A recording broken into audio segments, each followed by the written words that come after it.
Let them freeze in the dark. Albertans used to say that, and now it's the governor of Michigan saying, I'm closing Line 5, which brings in oil and gas from the west down to Sarnia to be refined and supply eastern Canada. She doesn't want to be existing anymore. It's been there since 1953.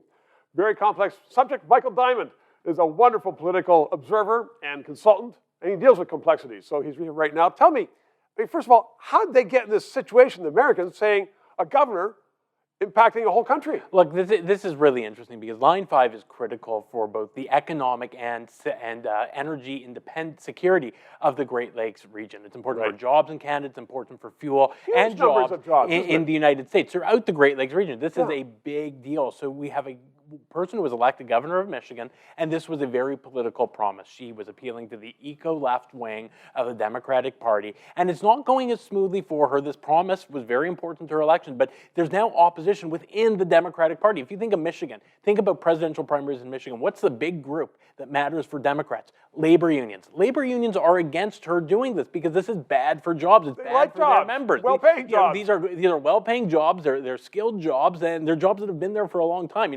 Michigan has seen a lot of economic ups and downs, and they've seen jobs come and they've seen jobs go. This has been stable and steady, and it's important. So it is going to create a bit of a schism in the Democratic Party. But she set this week as the time where she can instruct state enforcement to go and padlock access.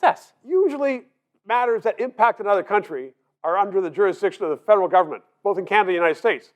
And President Biden has been notoriously quiet on this thing. Well, look, we know where... As our Prime Minister. We know where President Biden stands on these issues. He's been no friend to Canada when it comes to Keystone. He's been no friend to Canada through his silence on Line 5.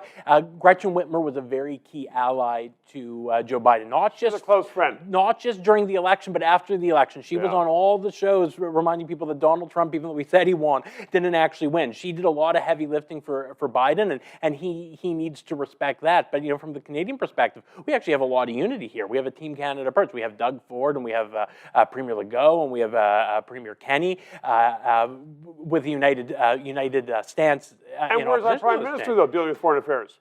The federal government has been supportive, but, it's an awkward position for them. They've been as supportive as they will be on any pipeline project because that's not their natural resting place. Yeah. But they've been better on this than Joe Biden. Well, I guess they have been, but when you say better, it's either aye or no, one way or another. That's fair. And we aren't going to get it. This is a really important thing for Canada. This is a time where we should be united in our opposition to the governor on this. Prime Minister, the odd man out. Michael Diamond, you're not the odd man out. You've got it nailed. Thanks very much. 3 minutes. Our Prime Minister, Justin Trudeau, recently stood up in the House of Commons and prefaced his remarks by saying, and we will only work from the facts, quote, unquote, and then proceeded to lie by saying Britain was in a horrible, horrible third wave, trying to show, in fact, that Canada was not the worst in the world. Britain, though, had vaccines. Canada did not. And this was not reported in the mainstream Canadian media, the media paid for by Justin Trudeau. All of which, I'm telling you, is that it's important to have this 3-minute interview. Please subscribe, ask your friends to subscribe, and press that PayPal thing so we can continue on to bring you the news you otherwise might not know.